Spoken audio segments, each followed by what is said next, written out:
Bonsoir, faut monter, on va partir.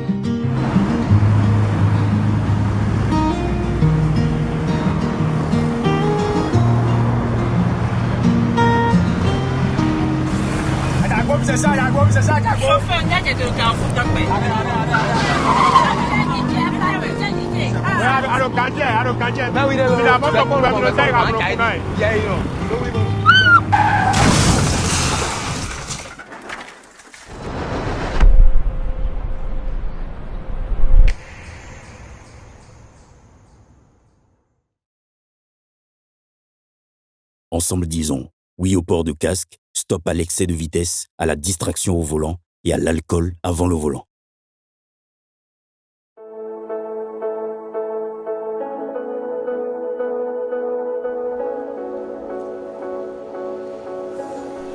Waouh!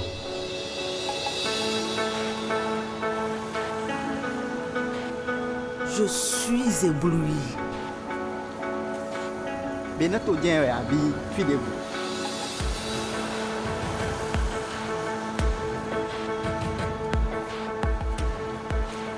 Cette métamorphose-là vient d'où?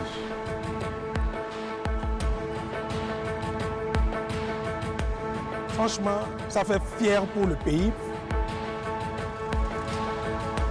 C'est vidéo normal.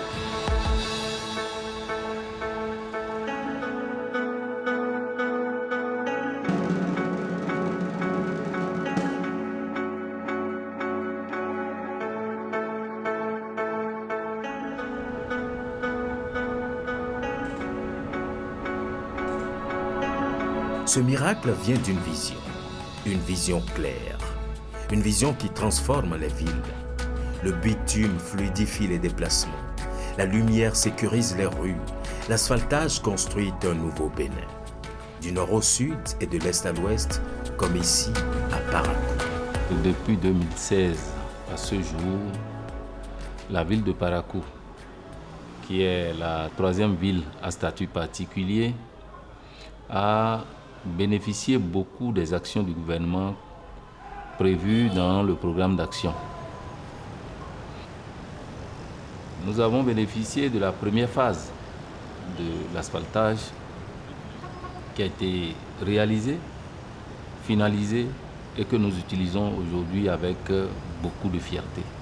Et comme si cela ne suffisait, nous avons encore obtenu une deuxième phase qui a démarré et qui est actuellement en cours.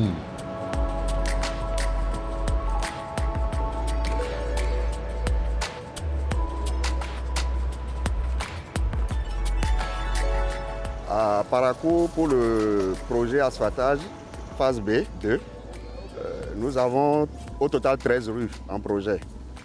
Et 5 rues bitumées, qui sont des rues primaires, et 8 rues secondaires qui sont prévues pour être pavées. La ville de Parakou, comme toutes les grandes villes du Bénin, fait sa mue. Avec des chantiers qui avancent, des rues qui prennent forme.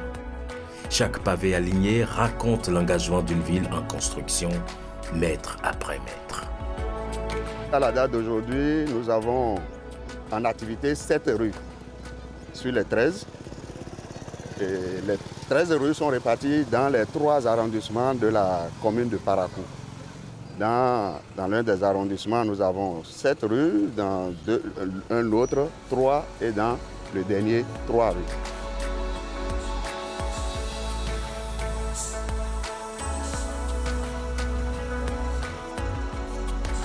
Ici, là où nous sommes, à Banikani, nous avons 6 rues secondaires et une rue primaire.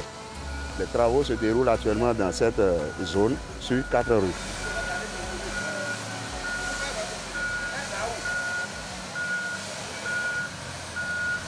Comme vous pouvez le constater, nous sommes ici sur la rue 1449 où les travaux de construction d'assainissement des caniveaux sont presque achevés.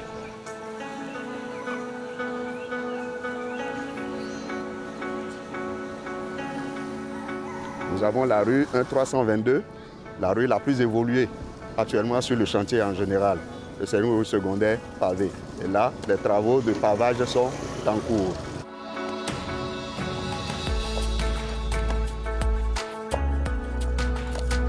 Au total, nous avons 14 km 300 au projet.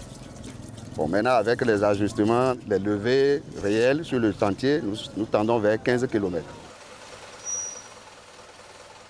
Date de livraison prévue, c'est le 5 août 2026. Asphaltage, c'est un projet d'aménagement urbain qui, dans son démarrage, a concerné 9 villes. La ville de Nati Tengu, de Parakou, nous avons Abomey, nous avons Boyko, nous avons Porto Novo, nous avons Semekoji, nous avons Abomey Calavi et bien entendu, nous avons Cotonou et Lokossa. Asphaltage, c'est un programme, je dirais, ambitieux du gouvernement. C'est un programme de modernisation, d'aménagement, d'extension également du réseau de voirie urbaine dans un certain nombre de villes. Et ce programme est venu pour régler un certain nombre de constats. Vous n'êtes pas sans savoir les difficultés de mobilité dans un certain nombre de villes, notamment les villes du Grand Lopoué, les 5 grandes communes du sud ici, Cotonou, Porto Novo, Abomey Calavi, Ouida, Semekoji, et un certain nombre de communes, chefs-lieux de départements. Et donc, fort de ce constat, fort de cette difficulté de mobilité, d'inconfort de circulation, le gouvernement a souhaité mettre en place ce programme-là. Derrière chaque chantier, il y a une méthode. Derrière chaque avancée, il y a une exigence. Le projet Asphaltage ne laisse rien au hasard. Il trace, il éclaire, il assainit, il embellit. Les standards sont très élevés. Le projet est monté avec une grande rigueur. Cette première phase a concerné 205 km. 400 km de caniveau. Nous avons planté plus de 21 000 arbres le long de ces artères que nous avons aménagées. Nous avons implanté près de 14 000 points lumineux pour éclairer tous ces axes. Donc globalement parlant, le projet Asphaltage concerne 950 km en tout.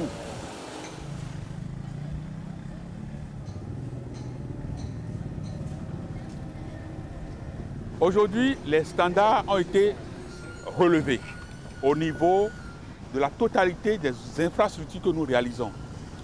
Que ce soit dans la structure même, que ce soit dans l'esthétique même, tout a été relevé. En termes d'épaisseur des couches, en termes de la qualité des matériaux qui sont utilisés, tous ces standards sont revus à la hausse pour une durabilité de nos ouvrages.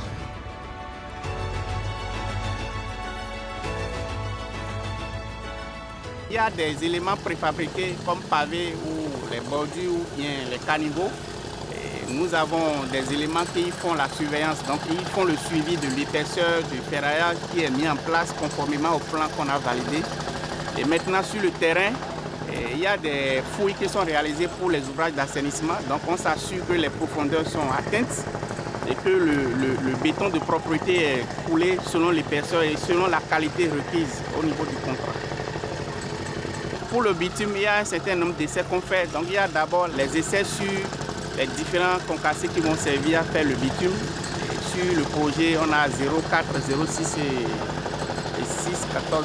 Et donc l'entreprise soumet ces agrégats-là à l'avis de la mission de contrôle. Donc nous, on fait des essais contradictoires avec l'entreprise pour s'assurer que les matériaux que l'entreprise a soumis à notre avis là sont conformes au contrat. Parce que c'est le contrat qui guide tout le monde ici. Donc après cette étape, l'entreprise maintenant soumet un laboratoire qui sera son partenaire pour la formulation du bitume. Et après cette étape, si la formulation est faite, il y a un rapport qui nous est transmis. Et nous vérifions que les caractéristiques de ce bitume-là sont conformes toujours au contrat, le contrat qui est le guide au niveau du chantier. Et après ça, quand on a mis en place toutes les couches, on commence par poser le bitume. Le chef de l'État a l'habitude de dire, quand vous n'êtes pas riche, quand vous n'êtes pas nanti, il faut bien faire les choses pour que ça dure longtemps. Parce que si vous faites les choses avec des qualités médiocres, vous êtes obligé de revenir chaque fois pour le faire et ça coûte beaucoup plus cher. Et donc nous sommes dans cette dynamique de la qualité, de la durabilité. La première phase était autour de 200 et quelques milliards de francs CFA. Cette deuxième phase est aussi dans les mêmes proportions, mais il faut noter que quand on donne ces coûts, il faut être conscient de tout ce qui se trouve dans ces coûts. Ce n'est pas que du goudron, comme on vient de dire, c'est du goudron, c'est des caniveaux, c'est des arbres, c'est de l'éclairage, c'est des pavés sur les trottoirs, c'est beaucoup de choses à la fois, avec une qualité jamais réalisée au Bénin auparavant.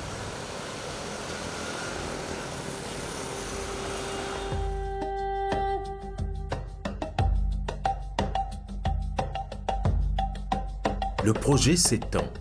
Il gagne en profondeur, en méthode, en portée. Chaque ville devient un chantier de précision. Les équipes s'activent, les plans s'exécutent, les matériaux sont contrôlés. L'aménagement urbain devient une science appliquée et cette science se déploie sur tout le territoire. Aujourd'hui, au niveau de la CIRAT et précisément au niveau du pôle aménagement urbain, nous avons une soixantaine de projets que nous sommes en train de réaliser. Ces projets couvrent l'ensemble du territoire national, sans exception. Si vous allez dans les 12 départements de notre pays, vous allez voir les projets en cours d'exécution. Je vais préciser qu'il s'agit notamment du programme d'assainissement pluvial. Cotonou en a reçu, c'est ce que vous avez vu, les grands collecteurs d'assainissement d'eau pluviale qui sont en cours. Le pendant de ce projet se déroule également à Bomé-Calavi. Vous allez voir que nous sommes en train de construire de très grands collecteurs. Nous sommes en train de faire ces mêmes projets à Ouida. Nous sommes en train de le faire à Kandi, à Djougou, à Plahoué, dans tout le pays. Nous pouvons parler du PAVIC, programme d'adaptation des villes au changement climatique, qui a fait des aménagements de voiries urbaines et des ouvrages d'assainissement dans les villes de Cotonou, Boïkon, Komé et Sémékoji, au niveau de ces 4 communes-là. Et donc, nous avons également de la voirie urbaine dans un certain linéaire qui ont été aménagés. Nous avons le programme d'assainissement pluvial des villes secondaires, PAPVS, et nous attendons également un certain linéaire de voirie à l'échelle de ce programme-là.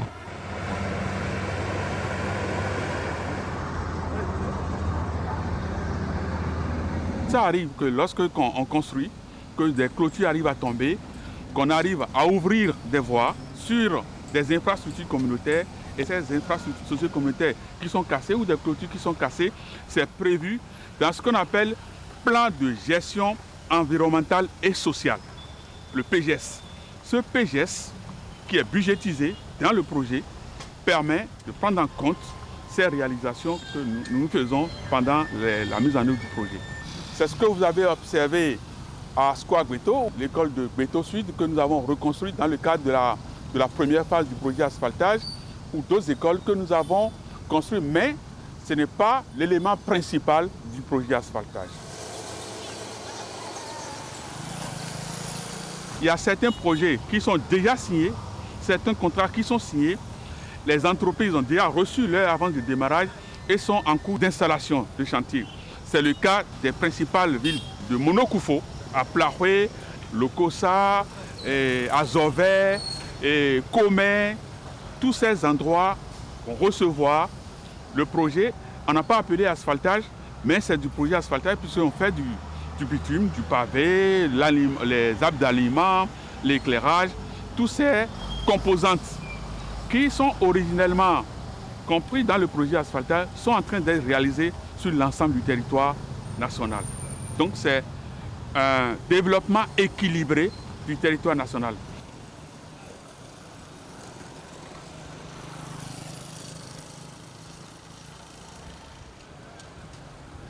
Le mouvement est lancé. Partout, le projet asphaltage est à pied d'œuvre.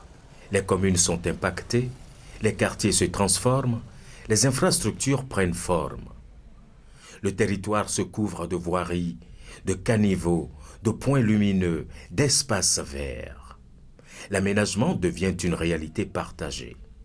Et cette réalité change la vie. Les rues sont aménagées, les distances se réduisent, la mobilité s'améliore. Ce qui semblait lointain devient accessible. Ce qui paraissait impossible devient quotidien.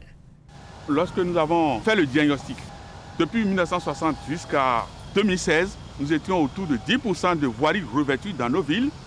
Et aujourd'hui, nous sommes en train progressivement d'atteindre 30, 35, 40% dans certaines villes de rues revêtues. Et ce qui fait un bond spectaculaire. La vision à terme, c'est que toutes les communes soient impactées. Mais il faut prioriser. Ça a été, après analyse, plus utile d'établir la priorité sur un certain nombre de communes, comme les communes du Grand Okoué, un certain nombre de communes chefs-lieux de département. On a fait Abomey, Boycon, Lokossa, on a fait Parakou, Porte-Novo. Donc vous pouvez comprendre aisément que c'est plus important pour nous d'avoir établi la priorité sur ces grandes communes dont le besoin en termes de mobilité est plus important.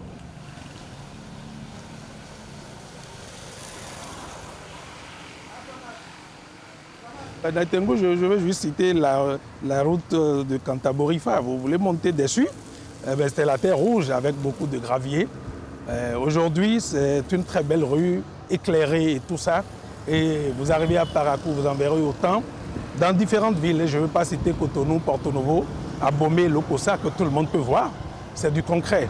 J'ai parfois échangé avec des taxis-motos qui m'ont révélé que leurs motos se crèvent moins aujourd'hui.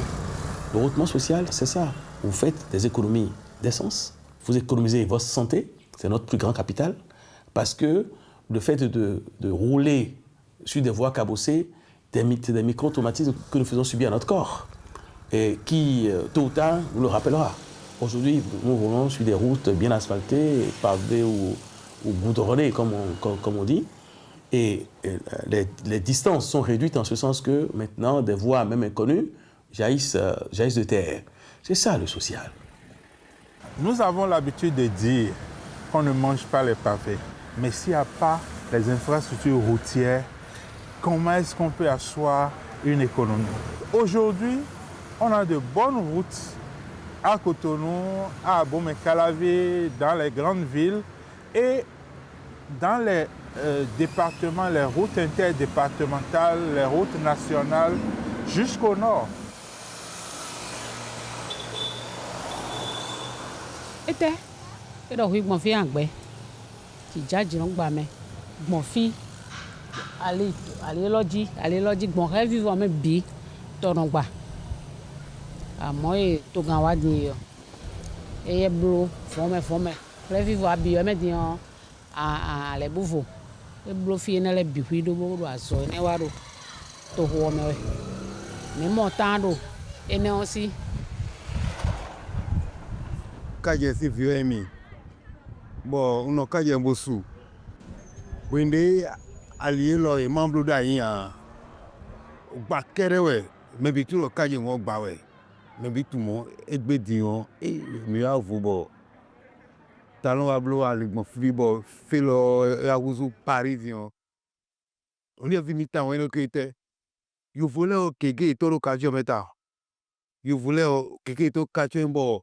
Non, quand tu as tout ça là, par exemple, il y a fait quelqu'un nous confie, moi tu confie ça m'a fa, la panel confie bimo jomé, mon bien. Sogbero fo me fida ya, fiodo sifu kwa. Mais tu ne bloques pas nos blocs tout, ça va mieux. Et que n'allait non fin, on tombe dans distra mais là, il y a des chinois sans souper dans le medway. Kogudu ero te bomino bome kosi pomosi no gba bomino presibi ti on de président wa e wa blotiti ni njoni tok nu viso e wa blo ni be jacho. Si tu n'as pas un véhicule de 4x4, c'est difficile pour toi d'accéder à ta maison. Mais aujourd'hui, nous avons vu que le projet asphaltage est venu chez nous. Et ce qui a justement encore fait plaisir, c'est que de notre rue Diaco jusqu'à la rue de l'église, je crois que tout est asphalté. Je viens de Lomé. On a choisi Cotonou pour venir en vacances, se reposer. On entend parler de la place de l'Amazone, nous voyons ça dans les télés, sur les photos. Et comme nous sommes venus, on a dit on va passer là-bas pour voir ça de nos propres yeux. Cotonou a beaucoup changé. Ça a beaucoup changé, franchement. La ville est propre, très propre.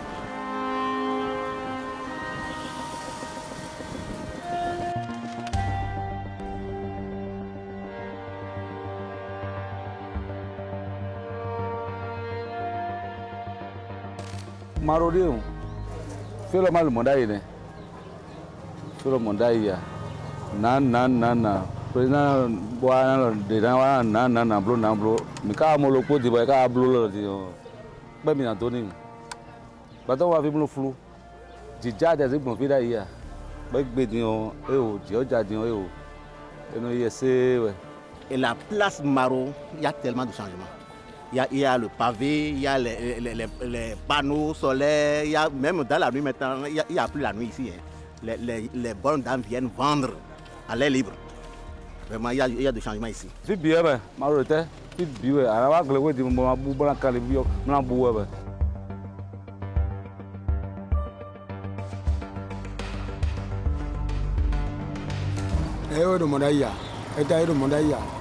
d'ailleurs, nous, à la gauche, par exemple, à la gauche, Califou, ça peut donner des bonawa, filo, ah, et d'ailleurs, on est battu de Isumbo, déjà, on veut autant. On veut bon, on a le gauche, fille de moi, le boy, à quitter aussi, même le d'ailleurs, de bois. Bon, disons, ils sont contents. Ils ont combien de têtes, je vais là, mais il faut la bouillon, combat, on a peut-être fait des bouillons, à tout à l'heure, dans le tino. Mais les bois, ils sont tous des nébos. Ils sont tous Dieu a les bons, ils sont bien, ils sont bien, il faut y aller. Ils ont d'autres problèmes de bien.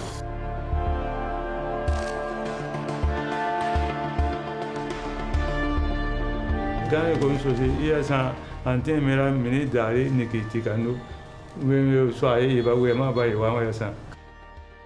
Il y a mis le way, Bassois, Bador, Calérin, soit.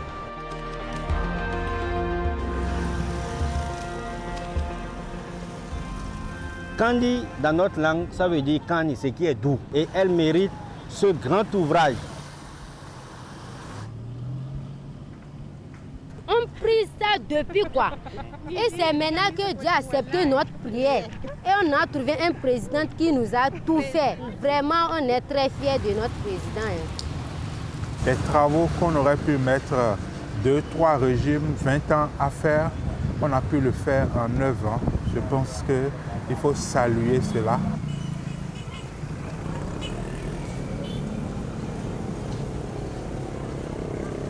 Difficultés, il y en a eu. Je voudrais reprendre cet adage-là qui dit qu'on ne fait pas d'omelette sans casser des œufs. Et je peux dire que des œufs, on en a cassé. On a dû commencer par la libération des emprises publiques de voirie, parce que justement, nos rues étaient occupées de la mauvaise manière par toutes les formes d'occupation. Tantôt, c'est des étalages sur les trottoirs, tantôt, c'est des extensions illégales d'habitation qui se retrouvaient dans le domaine public. La première étape de ce projet ambitieux a été de prendre les dispositions pour libérer vraiment, dégager les emprises publiques de voies encombrées de toute forme d'occupation. Ça a fait couler beaucoup d'encre et de salive, mais le gouvernement, avec son Excellence le Président Talon, appuyé du ministre José Tonato, il savait là où il conduisait la barque.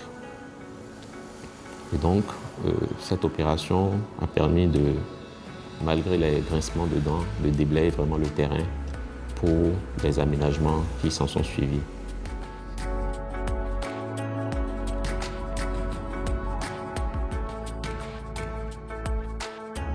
Une chose est de faire tout ce que nous voyons aujourd'hui, mais une chose est d'entretenir les ouvrages. Et les tests de loi aujourd'hui qu'on fait à la municipalité l'entretien de ces ouvrages, la durabilité. Dans 5 ans, dans 10 ans, on découvre des ouvrages qui n'existent plus. Là, on aura tout fait pour rien. Et ce n'est pas ça l'objectif. C'est d'ailleurs pour ça que pour moi, le programme est complet. Autant on construit, on entretient et on pense à la durabilité. Et ça ne peut pas se faire aujourd'hui sans les citoyens. Donc, je voudrais lancer un appel pour leur dire ce qui est fait, c'est pour eux. Et on ne saurait entretenir ce qui a été fait sans eux. Donc, on aura besoin d'eux. Et la sensibilisation ne sera pas que l'affaire de la commune, c'est l'affaire des citoyens aussi. Et on doit se parler. On doit surtout, et ça aussi c'est un travail qu'on a commencé, parler aux enfants, de sensibilisation dans les écoles, parce que les enfants d'aujourd'hui sont les adultes de demain. Et plus tôt on le leur enseigne, et mieux ça vaut. Notre souhait le plus ardent est que cette dynamique-là puisse continuer afin que les autres pays de l'Afrique, pourquoi pas du monde, puissent nous envier, savoir qu'on peut partir de rien et être vraiment développé.